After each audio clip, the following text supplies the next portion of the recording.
갈라디아서 5장 1절에서 12절 말씀 교독합니다. 그리스도께서 우리를 자유롭게 하려고 자유를 주셨으니 그러므로 굳건하게 서서 다시는 종의 멍에를 매지 말라.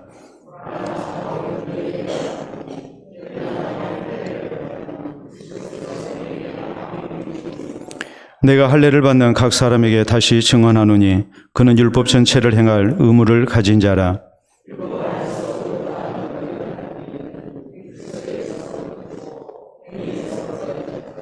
우리가 성령으로 믿음을 따라 의의 소망을 기다리노니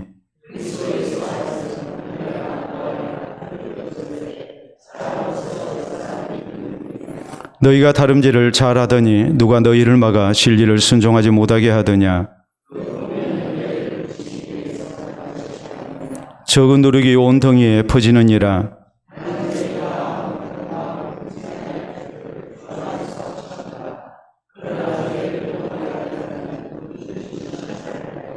형제들아, 내가 지금까지 할례를 전한다면 어찌하여 지금까지 박해를 받으리요? 그리하였으면 십자가의 걸림돌이 제거되었으리니. 아멘. 기도와 말씀하도록 합니다. 하나님 아버지 감사합니다. 오늘도 주께서 우리를 사랑하셔서 주의 얼굴 찾게 하시고 또 살아계신 하나님의 얼굴빛을 통하여 우리에게 생명의 빛이 나타날 수 있도록 은혜 주신 줄로 믿고 진심으로 감사를 드립니다. 이 시간 하나님의 말씀을 통해 우리가 주의 음성 듣기를 원합니다. 허락하신 말씀이 말로만 우리에게 이르지 않게 하시고 성령과 능력과 큰 확신 가운데 이르게 하시사 이 말씀을 믿고 이 말씀을 따라 사는 중 우리가 더욱더 새 힘을 얻게 하시고 우리 주님 기뻐하시는 하나님의 사람으로 세워질 수 있도록 인도하여 주시옵소서. 예수님 이름으로 기도하옵나이다. 아멘. 오늘 갈라디아서 강의 15번째 시간입니다. 사람이 병에 걸려서 죽을 고생을 하고 난 다음에 이제 그 건강을 그대로 유지하는 것은 굉장히 중요합니다. 내가 병에서 나음을 입었기 때문에 이제는 건강한 몸이고 이제는 내 마음대로 살아도 된다 이렇게 생각하는 사람은 아마 거의 없을 겁니다. 혹시라도 병이 재발하지 아니할까, 또 내가 병으로 인해서 고생하고 아무래도 나의 약함을 경험을 했기 때문에 이제 다음부터는 이 병에 걸리지 않기 위해서 더 신경 쓰고 또 건강을 조심하고 몸을 함부로 쓰지 않는 그런 모습으로 이렇게 살아가겠죠. 그래야만이 건강 유지가 가능합니다. 신앙 세계에서도 마찬가지입니다. 하나님의 은혜 가운데 우리가 구원을 받았다면 이런 구원을 상실하지 않도록 우리가 영적 건강을 유지하기 위해서 더 마음을 쓰고 또 조심해야 한다는 것은 너무나도 당연한 일입니다. 우리는 지난 시간에 우리가 율법을 통해서 구원받은 것이 아니라 예수 그리스도의 대속의 은혜로 구원받았음을 성경에 나타난 역사적 인물들과 사건을 통해서 우리가 말씀을 살폈습니다. 아브라함의 가정에서 태어났던 애굽 여종 하갈과의 사이에서 태어났던 이스마엘과 그리고 하나님께서 약속하신 자녀, 다시 말해서 사라와의 사이에서 태어난 이삭의 모습을 통해서 우리가 율법을 통해서 구원 얻는 것이 아니고 하나님의 약속을 믿는 믿음으로 우리가 구원 얻는다는 사실을 우리가 분명히 말씀을 살폈습니다. 이런 하나님의 약속을 믿는 믿음이라는 것은 순전히 성령의 은혜 가운데 우리에게 주어진 거라고 그랬죠. 그렇기 때문에 하나님의 은혜로 우리가 믿음을 갖게 됐고 구원을 받게 됐다면 우리에게 필요한 것이 무엇이겠습니까? 우리에게 혹시라도 율법의 유혹이 있지 않도록 하나님께서 아브라함의 가정에서 이스마엘과 하갈을 쫓아내라 하신 것처럼 우리가 이런 율법의 유혹을 물리치고 오직 하나님의 은혜 가운데 믿음으로 구원 얻는 이 진리를 굳건히 하고 신앙생활을 해야 함을 우리가 지난 시간에 말씀을 통해서 이 앞부분에서 살폈습니다. 오늘 성경 말씀은 이렇게 칭의의 은혜를 입은 우리 성도가 다시 율법주의로 돌아가서는 안 됨을 강력하게 경고합니다. 그러기 위해서 우리가 어떤 신앙생활을 해야 할 것인가, 우리가 병에 걸렸다가 이제 나음을 입고 또 이 건강을 우리가 지켜나가기 위해서 이제는 우리가 과거에 먹었던 거 먹지 말아야 하고 또 함부로 살았던 거 우리가 조심해야 하고 또 무리하지 않도록 여러 가지로 신경을 써야 하는 것과 마찬가지로 하나님의 은혜 가운데 우리가 믿음으로 구원을 얻었다면 이런 하나님께서 우리 가운데 허락하신 이 은혜를 우리가 상실치 아니하도록 우리가 조심을 해야 한다는 말이에요. 그저 신앙생활에 있어서 우리가 그저 그렇고 그런 식으로 우리가 신앙생활을 해서는 안 된다는 말이죠. 율법의 유혹이 항상 우리를 위협하고 있기 때문에 이 율법의 유혹에서 우리가 벗어나기 위해서, 이것을 물리치기 위해서 우리에게 큰 경각심을 가지고 신앙생활하는 그런 자세가 있어야 한다는 것이 오늘 성경 말씀이 우리에게 가르치는 그런 내용입니다. 자, 그래서 오늘 성경은 먼저 우리에게 다시는 종의 멍에를 매지 말 것을 이렇게 강조합니다. 1절에 보면 그리스도께서 우리를 자유롭게 하려고 자유를 주셨으니 그러므로 굳건하게 서서 다시는 종의 멍에를 매지 말라라고 말씀합니다. 여기 종의 멍에라는 것은 무엇을 얘기하겠습니까? 바로 율법의 종이라는 것을 얘기를 하죠. 율법의 종되었던 우리가 이제 하나님의 약속을 믿음으로 말미암아 하나님의 은혜로 우리가 구원을 얻은 백성이 됐습니다. 그렇다면 우리가 다시는 율법의 종된 자리로 돌아가서는 안 된다는 말이에요. 우리가 율법 아래에서 해방을 얻었고 자유함을 얻었기 때문에 이제는 다시는 종의 멍에를 매서는 안 된다. 우리가 다시는 율법의 종이 돼서는 안 된다라고 이렇게 강력하게 강조를 합니다. 그 이유가 뭐겠습니까? 우리가 이렇게 조심하지 아니하면 얼마든지 그럴 수 있기 때문에 그러는 겁니다. 분명히 내가 하나님의 은혜 가운데 하나님의 약속을 믿음으로 구원을 얻었습니다. 그런데 그렇게 구원을 얻었음에도 불구하고 우리가 정신 차리지 아니하면, 우리가 조심하지 아니하면 언제든지 율법주의로 돌아갈 위험이 크기 때문에 다시는 종의 멍에를 매서는 안 된다고 이렇게 강력하게 말씀을 하고 있는 거예요. 여러분, 우리가 흔하게 쓰는 얘기 가운데 이런 얘기가 있습니다. 거저 얻은 돈, 쉽게 번 돈은 잘 지켜집니까? 쉽게 낭비가 됩니까? 쉽게 낭비가 되죠. 이거 지키기가 쉽지가 않습니다. 왜 그러겠습니까? 이게 소중한 줄 모르기 때문에 그러는 거예요. 내가 노력해서 얻은 재물이라면 내가 그것을 얻기 위해서 얼마나 고생하고 배고픈 것을 참고 잠을 쫓아가면서 또 추위 더위를 무릅쓰면서 또 사람들의 갑질을 참아가면서 내가 고생했는가를 생각하면 돈 함부로 못 써요. 참으로 그 돈이 소중하고 이 돈을 지키기 위해서 굉장한 노력을 합니다. 그런데 쉽게 번 돈은 쉽게 나갈 수밖에 없어요. 왜요? 이건 공짜로 얻은 거거든요. 내가 별 노력 안 했거든요. 그렇기 때문에 우리가 쉽게 낭비를 하고 마는 거예요. 이것을 지켜나가지를 못하는 거예요. 자유라는 것도 그렇습니다. 우리가 거저 얻은 자유라면은 그 자유를 지켜나기가 쉽지가 않습니다. 그러나 우리가 자유를 얻기 위해서 민주화 투쟁을 했습니다. 많은 사람이 감옥에 갔습니다. 죽었습니다. 강주 시민들이 피를 흘렸습니다. 엄청난 그런 대가를 우리가 지불했습니다. 그래서 얻은 민주주의라면 우리가 다시 피를 흘리는 한이 있더라도 그것을 지키려고 노력을 하죠. 내가 노력하지 않고 얻는 것은 쉽게 나갈 수밖에 없고 지키기가 쉽지가 않다는 사실이에요. 그러나 내가 많은 희생을 하고 많은 고생을 해서 우리가 얻은 자유라면은 이것을 지키기 위해서 우리는 사력을 다할 겁니다. 다시는 뺏기지 않으려고 우리가 노력을 할 겁니다. 마찬가지입니다. 우리가 예수 그리스도의 십자가의 은혜로 믿음으로 우리가 구원을 얻었습니다. 예수 그리스도의 대속의 은혜입니다. 속량의 은혜입니다. 하나님의 은혜로 우리가 믿음을 갖게 됐고 구원을 약속받았습니다. 이런 모든 것은 다 거저 얻은 것들이에요. 거저 얻은 거기 때문에 우리는 소중히 여기기보다는 우리가 쉽게 생각할 수 있는 가능성이 분명히 있어요.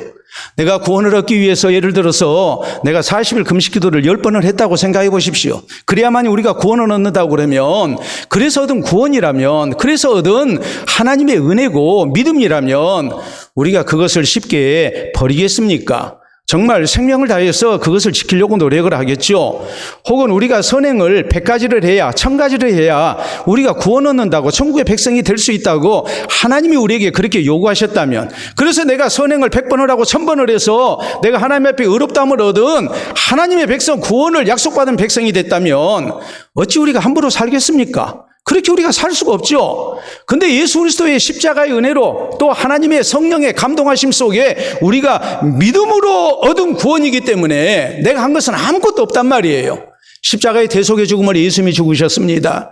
예수 그리스도가 하나님이 보내신 그리스도인 것을 믿는 것도 성령의 감동으로 우리가 믿었습니다. 그래서 우리가 구원을 약속받았습니다.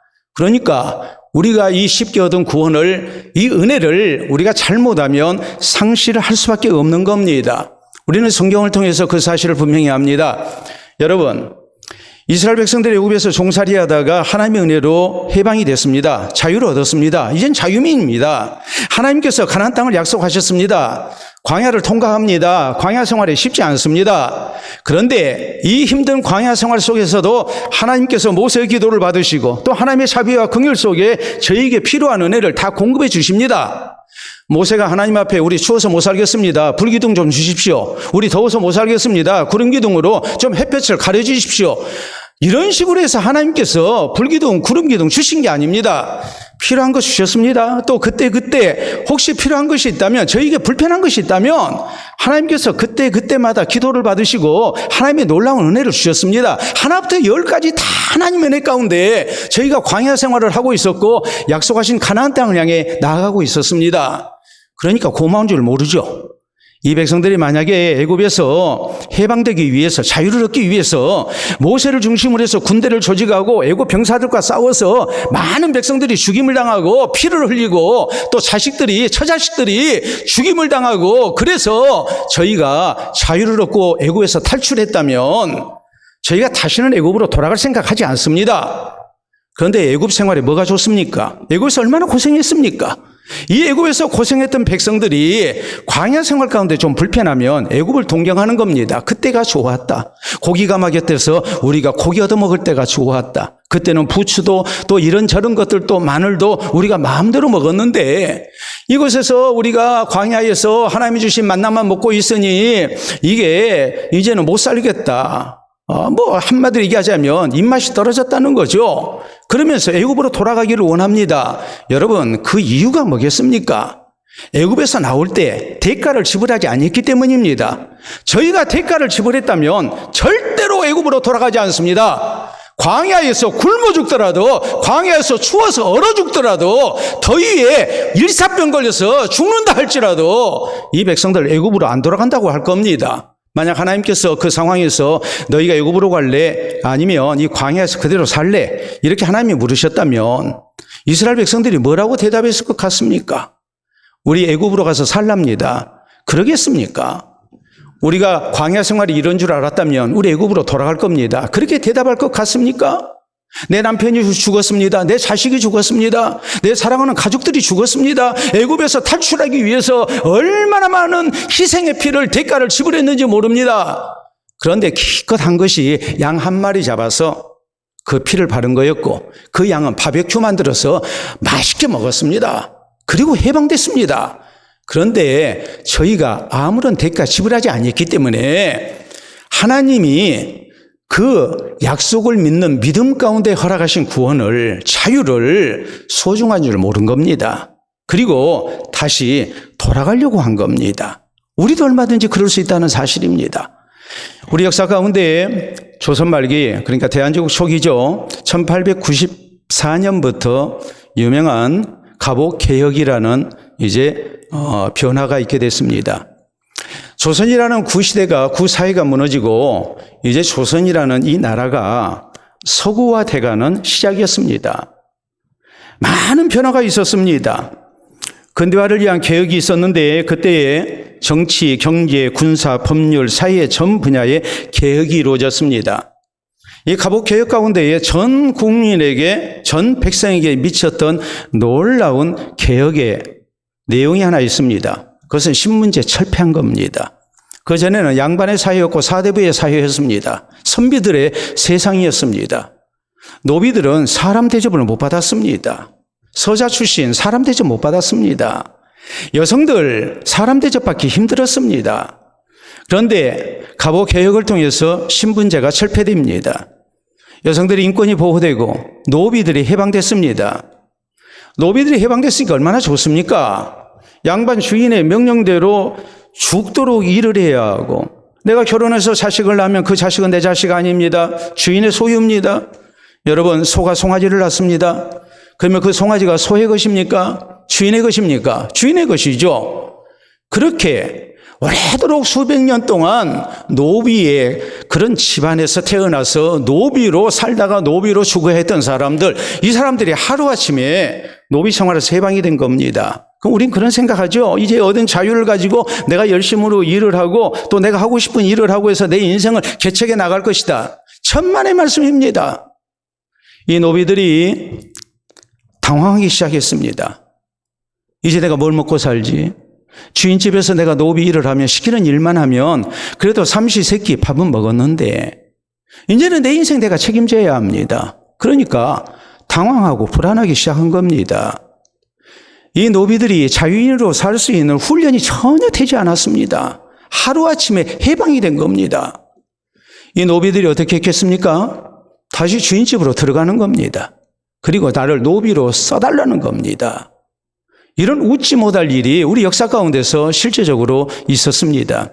사랑하는 성도 여러분, 우리 역시 마찬가지입니다. 우리는 예수 그리스도의 대속의 은혜를 통해서 하나님이 주신 은혜 가운데 우리가 믿음으로 구원을 얻은 사람입니다.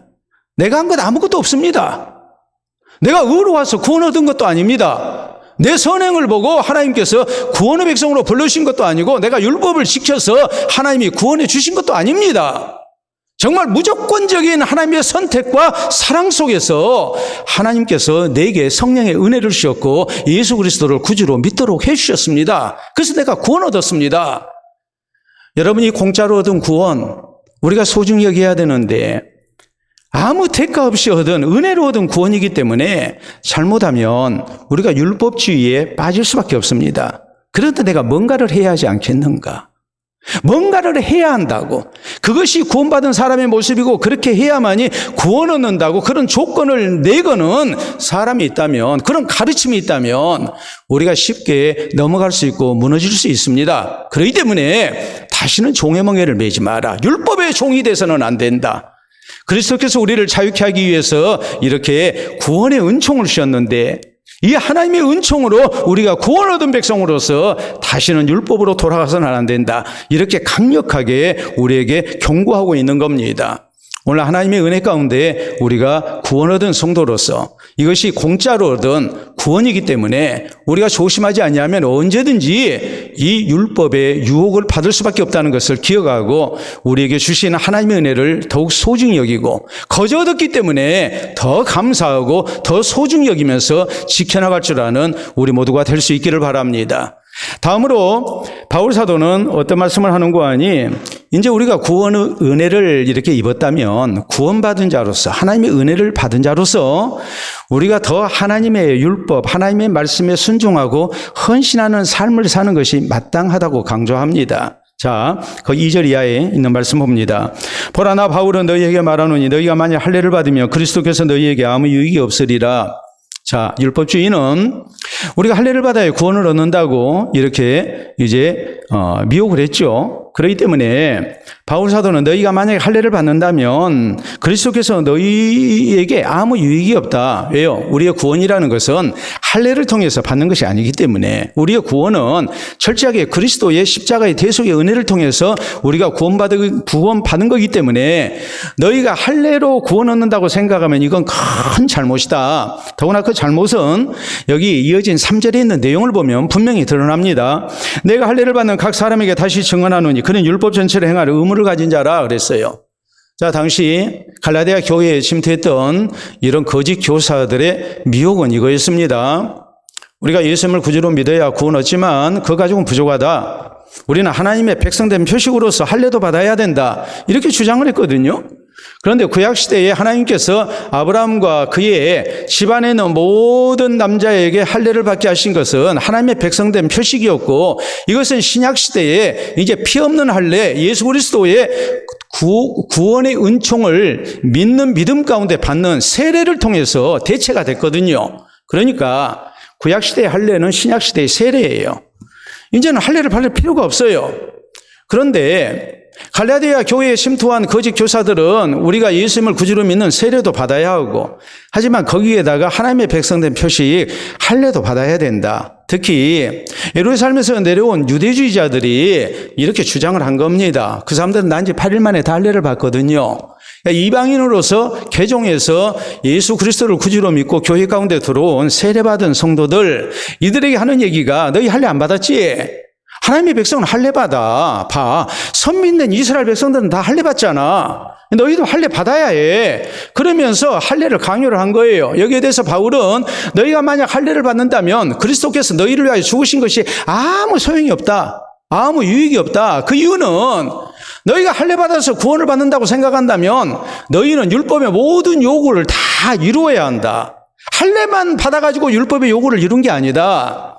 율법의 요구가 얼마나 많은데 그 많은 율법의 요구 가운데서 기껏 하나 할례 받았다고 해서 너희가 율법의 요구를 다 이룬 것 아니다. 너희가 할례를 받아야 구원 얻는다고 생각한다면 율법 모든 것을 다 지켜야 할 의무가 생긴 것이다. 너희가 다시 율법으로 돌아간 것이다. 이렇게 말씀을 하고 있는 거예요. 자, 그래서 4절에 율법 안에서 의롭다함을 얻으려 하는 너희는 그리스도에게서 끊어지고 은혜에서 떨어진 자로다라고 말씀합니다. 여러분, 우리가 율법의 요구를 다 이룰 수 없기 때문에 하나님께서 이제 예수 그리스도를 통해서 우리의 죄를 대신해서 십자가에서 죽게 하시고 부활케 하셔서 우리가 율법의 불순종함으로 얻게 되는 사망 권세를 이겨내게 하셨습니다. 우리의 모든 죄가 용서받고 이제 영생을 얻는 하나님의 백성이 되게 하셨습니다. 그런데 할례를 받는다면 율법의 모든 요구를 이루어야 할 의무까지 생기는 것이다. 그럼 이런 사람은 결국 어떻게 되느냐? 그리스도에게서 떨어진 사람들이다. 그리스도의 은혜에서 떨어진 자다. 이 말 의미가 뭐겠습니까? 율법으로 구원 얻으려고 하니까 너희는 율법의 요구를 다 이룰 수 없는 죄인될 수밖에 없는 것이고 결국 구원 얻지 못할 자가 되고 마는 거다. 이렇게 말씀을 하고 있는 것이죠. 자, 그래서 거기 5절에 보면 우리가 성령으로 믿음을 따라 의의 소망을 기다리노니 그랬습니다. 자, 우리의 믿음은 성령의 은혜 가운데 되어진 거라고 그랬죠. 의의 소망을 기다린다라는 말은 종말론적인 의의 선언을 얘기합니다. 우리가 하나님의 심판대 앞에 마지막에 서게 될 때에 하나님께서 예수 그리스도를 구주로 믿은 우리를 보시고 이제 우리를 의인으로 의롭다고 인정을 해 주실 겁니다. 이것이 하나님의 심판대 앞에서 받게 되는 종말론적인 의의 선언을 얘기하는 거예요. 우리가 믿음으로 난 예수 그리스도를 구주로 믿음으로 의인이라고 칭함을 받게 됐다. 우리는 그렇게 분명히 믿습니다. 확신합니다. 그런데 세상 사람들은 그렇게 얘기 아니할 수 있죠. 야, 너 교회 다닌다면서 그게 뭐 하는 짓이야. 그래가지고 구원받다가 할 수 있겠어? 여러분 며칠 전에 그런 일이 있었잖아요. 60대인 어떤 사람이 술을 먹다가 불신자인 같이 술을 먹는 사람이 너 교회 다니면서 술 먹어 그랬어요. 그러니까 어떻게 했어요? 또 교회 다니는 사람이 술 먹어 그러니까 이 사람이 열받아가지고 그 사람을 폭행을 했어요. 근데 그런 일이 처음 있는 일이 아니라고 그랬어요. 이 사람 구속됐죠? 여러분 세상 사람들이 얼마든지 우리 비난할 수 있잖아요. 아, 교회 다닌 지 몇십 년 됐는데 너 그것밖에 안 돼. 너고 나고 다른 게 뭐야? 너 교회에서 집사라며 권사라며 더 이상은 제가 얘기 안 하겠습니다. 목사라며 이럴 수 있잖아요. 그러면 우리가 얼마나 부끄럽겠어요. 그래도 우리는 믿습니다. 예수 그리스도의 십자가의 은혜로 내가 칭의의 은혜를 얻었다는 것은 하나님께서 우리를 의롭다고 칭해주는 것을 우리는 믿습니다. 세상 사람들은 비난해도. 그런데 우리는 하나님의 심판대 앞에서 종말론적으로 우리가 그 심판대 앞에 서게 돼서 판단을 받을 때 분명히 하나님께서 우리를 의인이라고 칭해 주실 거예요. 그 의의 소망을 우리는 기다리는 사람들입니다. 이 모든 것이 예수 그리스도의 십자가의 은혜로 인해서 우리에게 주어진 겁니다. 우리가 율법을 지켜가지고 우리가 의의 소망을 기다리는 게 아니에요. 하나님, 내가 사는 날 동안 죄 안 짓고 하나님의 말씀대로 살려고 내가 노력했습니다. 세상 사람들은 몰라줘도 하나님은 나를 인정해 줄 겁니다 하는 의의 소망이 아닙니다. 나는 불신자들과 별로 다를 것 없고 내가 예수 믿기 전과 예수 믿고 난 후에 내 삶의 모습이 큰 차이가 없어도 나는 율법 앞에 죄인인 것을 나는 인정합니다. 예수님이 내 죄 때문에 십자가에서 대신 죽으시고 살아나신 것을 나는 믿습니다. 내 삶의 모습은 여전히 죄인 가운데 있지만은 하나님은 나를 의롭다고 인정해 주실 것을 나는 믿습니다. 이 믿음 가지고 나는 하나님의 심판대 앞에 설 겁니다. 우리는 그 소망 가지고 살고 있는 사람들이에요. 그런데 예수 그리스도의 십자가의 은혜로 구원 못 얻는다고 할례를 받아야 된다고 한다면 그 사람은 다시 율법의 종으로 돌아가는 겁니다. 모든 율법을 지켜야 합니다. 그리고 그는 마지막 종말론적인 의의 선언을 받을 수가 없습니다. 율법이 그를 심판할 겁니다. 그렇기 때문에 그는 구원 얻지 못할 자가 된다고, 그리스도의 믿음에서 떨어진 자가 되는 거라고, 구원에서 떨어진 자가 되는 거라고 이렇게 경고하고 있는 것입니다. 계속된 말씀 6절에 보면 그리스도 예수 안에서는 할례나 무할례나 효력이 없으되 사랑으로서 역사하는 믿음뿐이니라라고 말씀하십니다. 여러분, 예수님 구주로 믿고 유대인의 관습을 따라서 할례를 받은 사람이나 이방인으로서 할례 받지 아니하고 예수님 구주로 믿고 신앙생활을 하고 있는 사람이나 할례라는 것은 구원의 조건이 전혀 될 수가 없다는 것을 지금 말씀하고 있는 거예요. 할례 받았으니까 하나님께서 더 의롭게 인정해 주시고, 할례를 못 받은 사람들은 좀 저급한 신앙인으로서 하나님께서 낮춰보시고 하는 게 아니라는 말이에요. 예수님 구주로 믿고 할례를 받았으면 그 사람은 적어도 100점을 채웠고, 할례를 받지 못한 사람은 90점짜리다. 그렇게 말씀 안 하세요. 할례나 무할례나 아무 효력이 없어요. 아무런 영향을 끼치지는 못해요. 그러면서 성경은 뭐라고 말씀하십니까? 그럼에도 불구하고 우리가 하나님의 말씀대로 살아야 할 이유, 율법을 버리지 말아야 할 이유, 우리가 이미 앞에서도 말씀을 살폈죠? 그 모든 것은 사랑으로 역사하는 믿음뿐이니라라고 말씀하십니다. 하나님이 나를 사랑하셨습니다. 하나님이 나에게 은혜를 주셨습니다. 예수님을 구주로 믿게 하셨습니다. 죄인된 나 조금도 달라진 것 없는데 하나님께서 나를 하나님의 자녀를 삼아 주셨습니다. 이 하나님을 사랑합니다. 예수님을 사랑합니다. 주의 교회를 사랑합니다. 그래서 사랑으로 역사하는 믿음으로 우리가 남은 생애를 살아가는 겁니다. 율법을 우리가 폐기하지 아니하고 어찌하든지 하나님의 말씀대로 하나님께서 내게 바라시는 그 하나님의 뜻을 알고 율법 아래 우리가 기쁜 마음으로 차원에서 살고자 애를 쓰는 겁니다. 이것이 구원받은 성도의 모습이지, 우리가 율법을 지켜서 구원 얻어야 생각하고 우리가 율법을 지키기 위해서 애쓰는 그런 모습이 아니다 이 말이에요. 여러분, 학생이 공부를 합니다. 공부를 하는데 여러분 생각해 보세요. 어떤 학생은 부모 잘 만나서 소위 말하는 금수저로 태어나서 그래서 부모의 혜택을 많이 받았습니다. 너무나 큰 은혜를 입었기 때문에 그것을 은혜라 생각하지 아니하고 당연히 자기가 누리게 될 그런 자격이라고 생각하는 경향이 있다고 합시다. 이 학생이 공부를 하면 부모님에 대한 감사가 좀 덜할 것이고, 나는 태어날 때부터 다른 씨로 태어났기 때문에 내가 마땅히 누리는 것이지 이것은 하늘이 내게 준 아주 소중한 복이라 생각하고, 그는 부모에게 만약 감사하지 아니한다면 공부할 때 무슨 감사한 마음이 있겠습니까? 공부를 해도 부모에 대한 감사는 덜 하겠죠. 우리가 생각할 때는 더 감사해야 되는. 근데 반면에 어떤 아이는 가난한 집 흙수저 자식으로 태어났습니다. 부모가 등록금을 대기 위해서 참으로 뼈빠지게 고생을 하고 전략하고 못 먹고 못 쓰고 해서 자식을 학교 보내기 위해서 무지무지하게 애를 쓰셨습니다. 그래서 내가 지금 학교 다니고 있습니다. 이 학생이 공부할 때 무슨 생각이겠습니까? 고생하신 부모님을 생각하면 눈물이 나오죠. 부모에 대한 감사가 넘쳐나죠. 그리고 공부하지 마라 해도 열심히 공부할 거예요. 그 차이가 있지 않겠습니까? 사랑으로 역사하는 믿음뿐이라라는 말씀은 바로 그런 뜻입니다. 하나님의 은혜로, 예수 그리스도의 십자가의 대속의 은혜로 우리가 구원을 얻었습니다. 그 은혜가 감사해서 하나님을 사랑합니다. 주의 교회를 사랑합니다. 하나님께서 내게 맡기신 직분을 사랑합니다. 하나님이 내게 바라시는 율법을 그 말씀대로 살기 위해서 애를 씁니다. 기쁜 마음으로 순종합니다.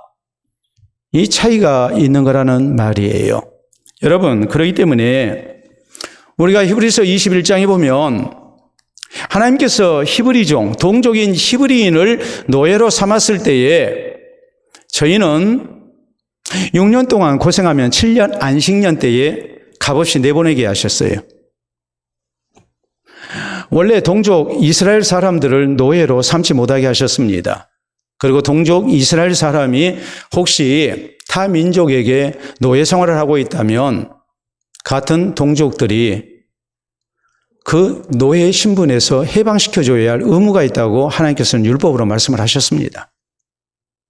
그런데 어떤 사람 자기의 잘못으로, 그 잘못은 다른 게 아니고 빚을 너무 얻었어가지고 빚을 갚지 못해서 이제 몸으로 때워야 합니다. 그래서 남의 집에서 종살이 하는 겁니다. 6년을 종살이 하고 나면 7년째에 값없이 해방될 수 있습니다. 히브리 동족인 이스라엘 사람들을 종 삼았을 때는 값없이 해방을 시키게 했습니다. 그런데 이 사람이 6년 동안 종살이 하면서 아내를 만났고 거기에서 자식을 낳고 살았습니다.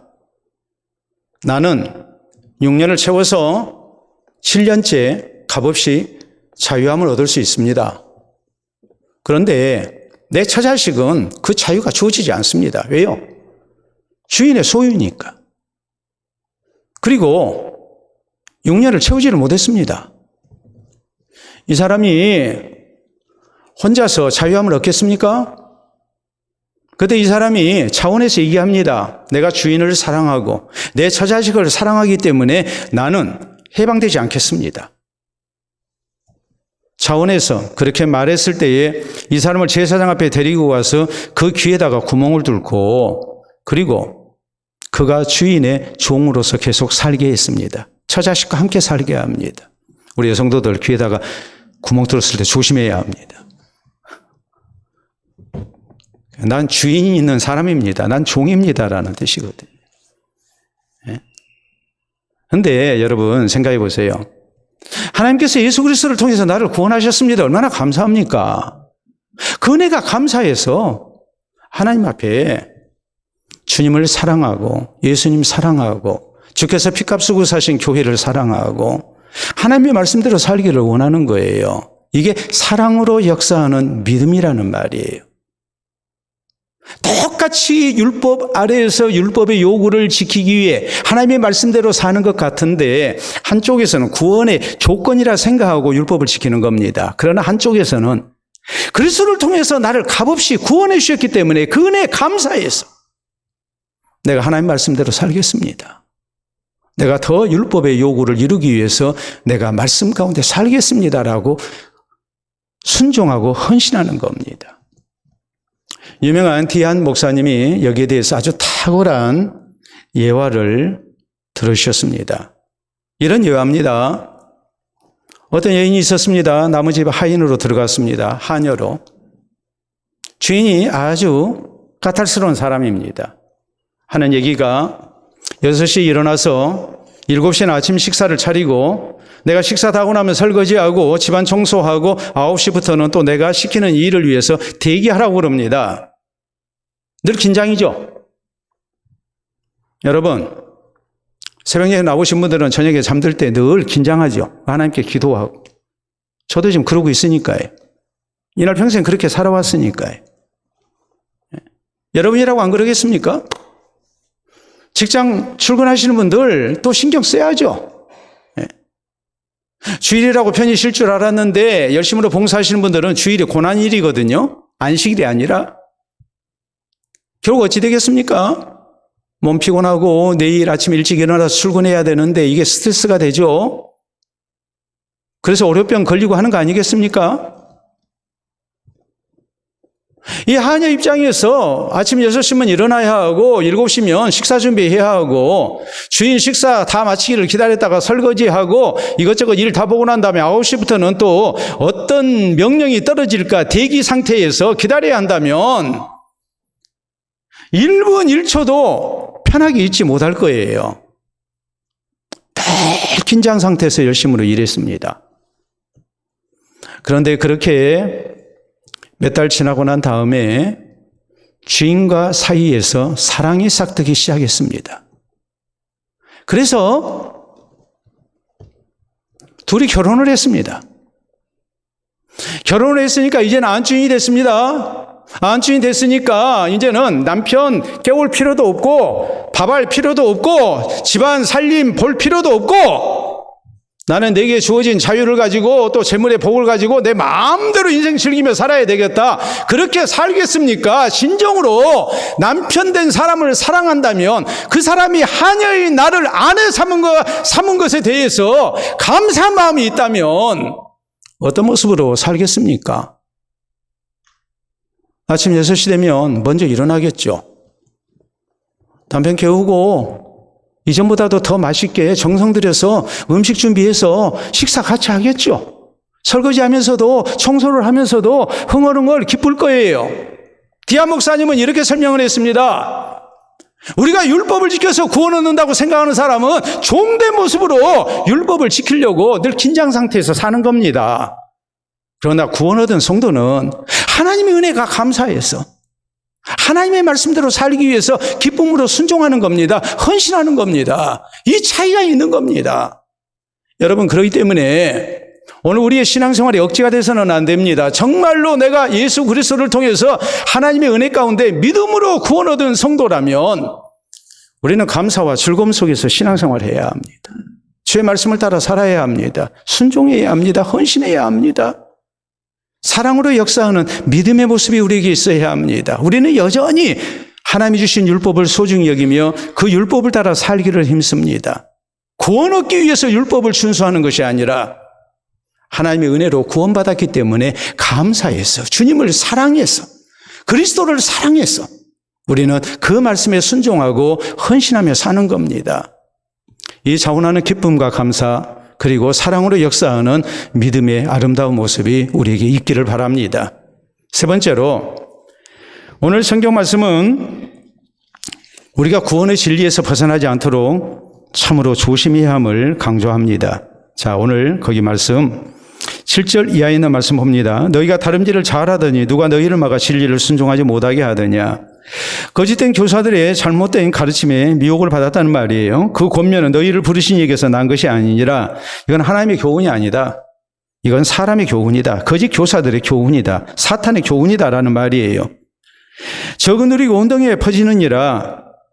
이런 거짓된 교사의 미혹, 그 악 영향이 굉장히 크다는 것을 말씀하죠. 자, 10절. 나는 너희가 아무 다른 마음을 품지 아니할 줄을 주 안에서 확신하노라. 그러나 너희를 요동하게 하는 자는 누구든지 심판을 받으리라. 바울 사도는 갈라디아 교인들이 일시적으로 이런 거짓된 교사들의 미혹을 받아서 흔들렸지만 이렇게 강력하게 말씀을 하는데 갈라디아 교인들이 이 서신을 읽어보고 거짓 교사들의 미혹을 계속해서 받아들일 거라고 나는 생각하지 않는다.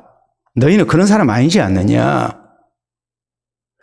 너희가 예수 그리스도의 십자가의 은혜로 구원받았다는 것을 다시 한번 이렇게 상기하고 율법을 지키는 것도 구원 얻기 위해서 지키는 것이 아니고 하나님 앞에 구원받은 은혜에 감사해서 사랑으로 역사하는 그 믿음 속에서 수고하는 거 아니겠느냐. 나는 너희를 그렇게 믿는다. 너희가 더 이상 미혹당하지 않을 거라고 나는 믿는다. 그러나 너희를 미혹한 사람들, 이런 거짓 교사들은 분명히 심판을 받을 것이다. 경고하죠. 11절. 형제들아, 내가 지금까지 할례를 전한다면 어찌하여 지금까지 박해를 받으리요. 그리하였으면 십자가의 걸림돌이 제거되었으리니 그랬어요. 사도 바울이 예수 그리스도의 복음을 증거할 때 바울을 죽이려고 쫓아다니는 사람들이 있었습니다. 그 사람들은 누구였냐면 유대교인들이었습니다. 바울이 모세 율법을 폐하고 할례를 안 받아도 된다고 가르친다. 그래서 바울은 엄청난 박해를 받았습니다. 바울은 말합니다. 내가 만약에 할례가 구원의 조건이라고 얘기를 했고 내가 그렇게 가르쳐 왔다면 내가 박해를 받을 일이 없다. 예수 그리스도의 십자가의 복음의 걸림돌이 사라졌을 것이다. 왜요? 할례라는 것이 아무 효력이 없다고 가르치니까 유대인들이 그것을 받아들이지 않는 거예요. 율법을 지켜서 우리가 구원 얻는 것이 아니라 율법은 우리를 그리스도께 인도하는 초등교사밖에 되지 아니한다고. 율법을 지켜서 우리가 구원 못 얻으니까 하나님께서 예수님을 대신 십자가에서 우리 죄 때문에 죽이시고 부활케 하셔서 우리가 율법을 지키지 못한 죄의 권세, 사망의 권세에서 해방되고 자유를 얻게 하셨다. 영생을 얻게 하셨다. 이렇게 가르치니까 바울을 배신자라고 모세 율법을 폐하고 있다고. 할례를 폐하고 있다고. 바울이 전하는 십자가의 복음을 받아들이지 않는 겁니다. 그거 가짜라고 이단이라고 한 겁니다. 바울은 그 말씀을 하고 있는 거예요. 내가 만약에 할례를 받아야 된다고 가르쳤다면 나 편하게 복음을 전할 수 있었다. 예수 그리스도의 복음을 전하는데 걸림돌이 없었을 것이다. 여러분, 그렇기 때문에 바울은 마지막 12절에 이렇게 말씀합니다. 너희를 어지럽게 하는 자들은 스스로 베어버리기를 원하노라. 여러분, 이 말씀이 무슨 뜻이냐면 당시 갈라디아 지방에 우상을 숭배하던 사람들, 그들이 그 우상 가운데 여신이 있었어요. 여신이 있었는데 그 여신의 이름이 아티스 키벨레 여신이에요. 여러분이 좀 오해 없이 좀 들으시면 좋겠어요. 우리는 여신님을 이렇게 사랑합니다. 그러면서 그 사랑을 나타내는 오직 이 여신을 내 온몸을 다해서 내 생명을 다해서 사랑합니다라는 표시를 어떻게 했냐면 거세를 통해서 표시를 했어요. 우상을 숭배하는 사람들이 자해를 하지 않습니까? 자기 몸을 해하면서 바알 우상 숭배자들이 엘리야와 함께 갈멜산에서 대결할 때도 자기 몸에 상처를 내고 막 했잖아요. 피를 흘리면서 신이시여 우리가 당신을 이렇게 사랑합니다. 이렇게 기다립니다. 막 했잖아요. 그것처럼 여신을 숭배하는 이 우상 숭배 속에서 우리는 여신을 이렇게 사랑합니다. 이렇게 섬깁니다. 해서 거세를 해버렸어요. 스스로 거세를 했다고요. 그러니까 바울이 말하는 거예요. 할례가 그렇게 좋으면, 할례가 구원의 조건이라고 너희가 주장하는 것이 사실이면 더 뜨거운 믿음의 모습을 보여야 할 거 아니냐. 거세해버려라. 스스로 잘라버려라. 얼마나 강력하게 저희를 비난하고 또 경고하고 있습니까? 여러분, 이런 말씀들을 보면 율법주의의 미혹이라는 것이 얼마나 끈질기고 얼마나 우리를 미혹할 수 있는 그런 모습인가를 우리가 잊어서는 안 됩니다. 우리의 신앙이라는 것이 그냥 저절로 아무런 위협 없이 잘 자랄 수 있는 것이 아니에요. 우리가 아무것도 노력하지 않고 하나님의 은혜로 구원을 받았기 때문에 잘못하면 뭘 해야 한다는 미혹이 우리가 넘어갈 수밖에 없어요.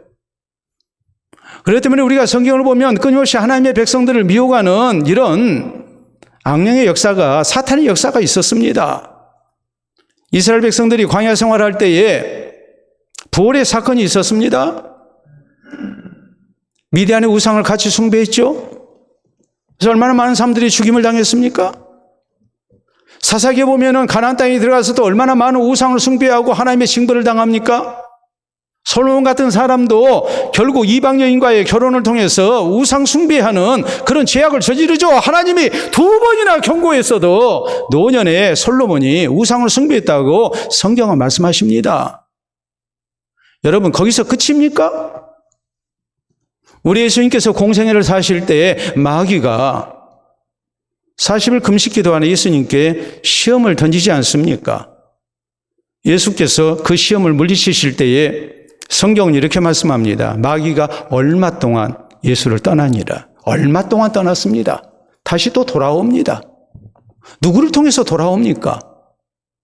제자인 베드로를 통해서, 혹은 가룟 유다를 통해서, 또는 군중들의 외침을 통해서 마귀는 역사했습니다. 거기서 그치지 않습니다.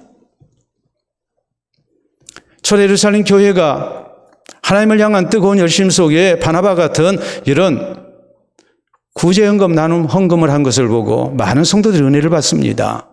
그런데 아나니아와 삽비라와 같은 헌금으로 인해서 시험 든 사람이 또 나왔습니다. 마귀의 역사입니다. 그 정도가 아니죠. 고린도후서 11장에 있는 말씀을 보면 사탄도 자기를 광명의 천사로 가장한다라고 성경은 분명히 경고합니다. 그럴듯하게. 사탄이 천사 같은 모습으로 교회를 미혹한다고, 성도들을 미혹한다고 말씀합니다. 요한계시록 13장에 있는 말씀을 보면 사탄은 심지어 하늘에서 불을 내리게 한다고, 그리고 예수 그리스도의 부활을 흉내낸다고 우리에게 경고하십니다. 바로 우상 숭배자들은 하늘에서 불 내리지 못했어. 자기 몸을 상하면서 신을 불렀지만 불이 내리지 아니해서 450명이 기손 강가에서 다 죽임을 당했습니다. 예수님 오실 때가 되면 사탄은 그보다도 더한 그럴듯한 능력으로 우리를 미혹할 것입니다. 성경은 경고하십니다. 조심해야죠. 여러분 아시다시피 명품이 있으면 짝퉁이 있습니다. 우리나라 최고의 명품, 우리 대한민국 사람들이 가장 좋아하는 명품은 루이비통입니다. 루이비통. 대한민국 이 명품 좋아하시는 분들이 루이비통 회사에 호구가 되어 있죠. 예? 몇백만 원짜리 가방 들고 다니는 것은 아무것도 아니고 요새는 1,500만 원대 그런 가방도 있으니까 기가 막힙니다. 예? 우리 성도들 가운데 루이비통 가지신 분은 없을 것이라 믿고 여러분에게 제가 명품과 짝퉁의 차이를 비교한 화면을 보여드리도록 하겠습니다. 제가 부탁했거든요. 잠깐씩 보도록, 관찰하도록 서서히 넘기라고 내가 얘기했어요. 그랬지? 예. 자, 보도록 하겠습니다. 왼쪽이 가짜, 오른쪽이 진짜입니다. 페이크, 더 리얼. 못 봤어. 뭐가 차이가 있는지. 좀 차이가 있는 것 같아요? 모르겠죠? 확연하게 구분이 됩니까? 잘못하면 짝퉁 사요. 그 말은 짝퉁 들고 다녀도 명품이라 해도 사람들이 속아줄 거라는 기대를 갖게 하는 거 아니겠습니까? 자, 다음 사진 보도록 합니다. 왼쪽이 가짜, 오른쪽이 진짜입니다. 명품이에요. 짝퉁과 명품. 차이를 좀 알겠습니까? 아시는 것처럼? 거의 끄덕끄덕 하신 분들. 자, 다음 보도록 하겠습니다. 다음. 왼쪽이 짝퉁이고 오른쪽이 명품인데, 하여튼 저런 차이가 있대요. 박음질이랄지, 혹은 고리의 모양이 이렇게 둥그렇게 됐느냐, 아니면은 좀 각이 졌느냐, 그런 차이가 있다고 설명에 나와요. 자, 다음 사진 보도록 하겠습니다. 자, 왼쪽, 오른쪽. 아무리 봐도 모르겠어요. 또 다음 사진. 자,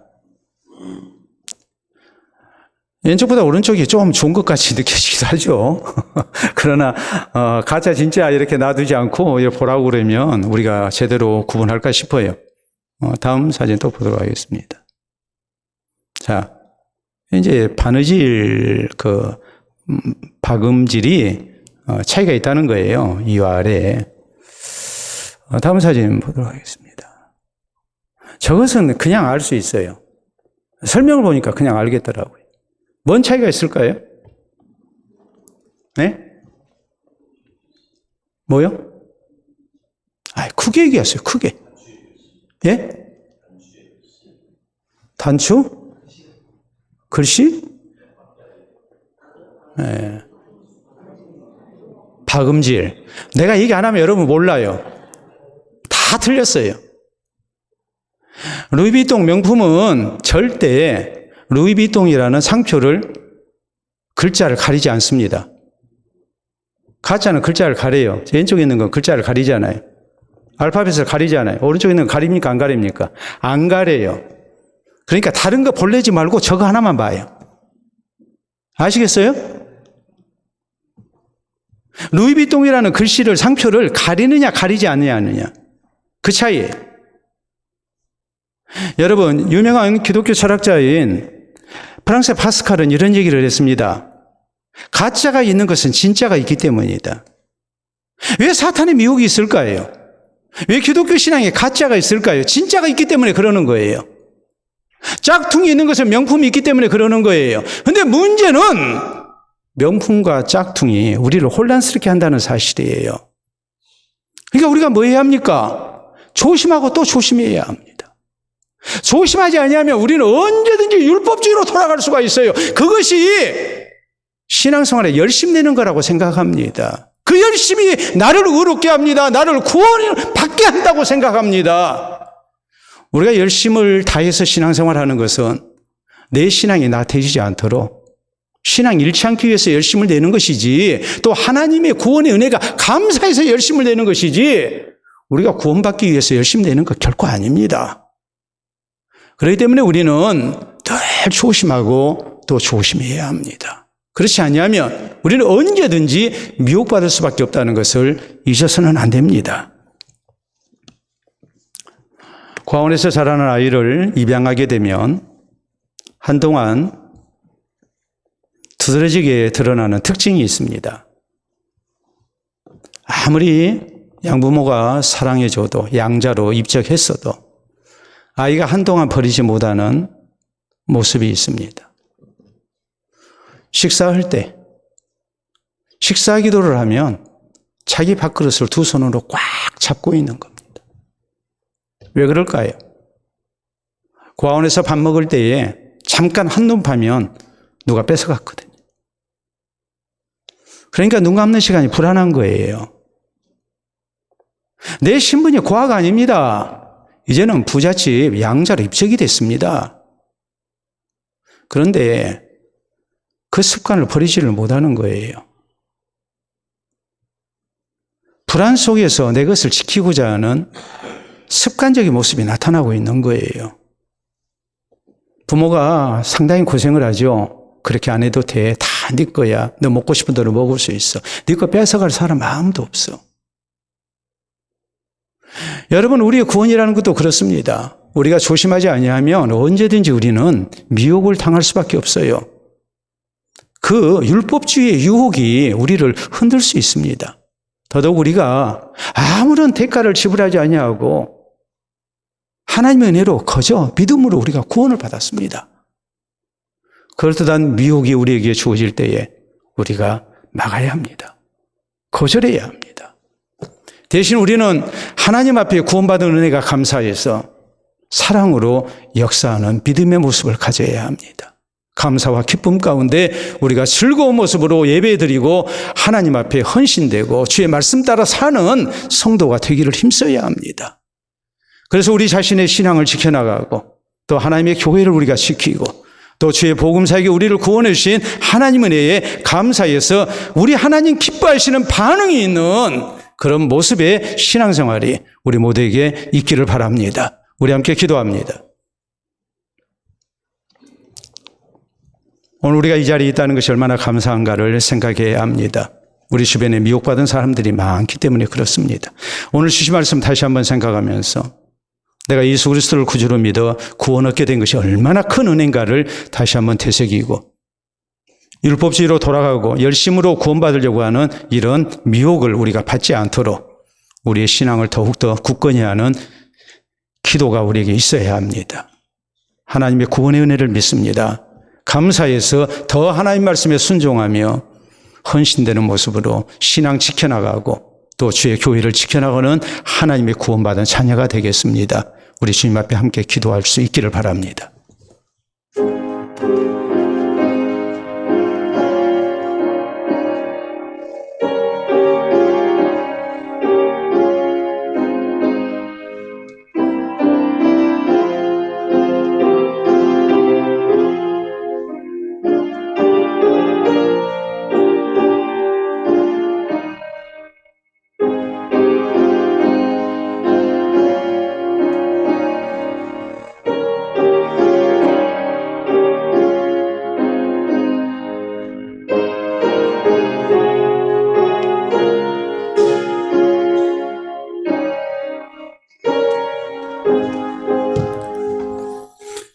자비로우신 우리 아버지 은혜를 진심으로 감사합니다. 우리 하나님께서 죄인된 우리를 긍휼히 여기시고 또 특별히 사랑해 주셔서 예수 그리스도를 구주로 믿어 구원의 자녀되게 하시며 하나님의 양자 삼아주신 것을 진심으로 감사합니다. 주께서 우리를 구원해 주신 그 은혜에 감사해서 주님을 더욱 사랑하며 우리가 주의 말씀에 순종하며 또 주님 나라 사역을 위하여 아름다운 모습으로 헌신되기를 원합니다. 주를 향한 열심과 또 기쁜 마음의 수고를 통하여 우리 주님께 영광을 돌려드리는 우리 되게 하시고 이 모습을 통해 우리의 신앙을 지켜나가게 하시고 또 거짓된 교리 가운데 우리가 미혹당하지 않도록 도와주시옵소서. 특별히 주의 사랑하는 성도들, 나의 열심과 나의 순종이 또 나의 헌신이 우리 하나님께서 베푸신 은혜를 앞서지 아니하게 하시고 예수 그리스도의 십자가의 은총을 덮지 않도록 도와주시옵기를 원합니다. 오직 하나님의 은총 가운데 우리가 성령의 감동하심으로 예수님을 구주로 믿어 구원 얻게 된 것을 죽는 그날까지 우리가 놓치지 않게 하시고 늘 하나님을 향한 감사와 기쁨 속에 사랑으로 역사하며 우리 주님의 나라 사역을 위해 귀하게 헌신되는 우리 모두의 모습만 되게 하여 주시옵소서. 이 열심과 감사 속에 또 기쁜 순종 가운데에 우리의 신앙을 지켜나가게 하시고 장차 하나님 앞에 아름다운 모습으로서는 우리 모두 되게 하시고 의의 소망 가운데 우리가 살게 하시사 하나님 앞에 우리 주님 사랑하시고 인정하시는 하나님 나라의 백성으로 설 수 있도록 인도해 주시옵소서. 감사하며 예수님 이름으로 기도하옵나이다. 아멘.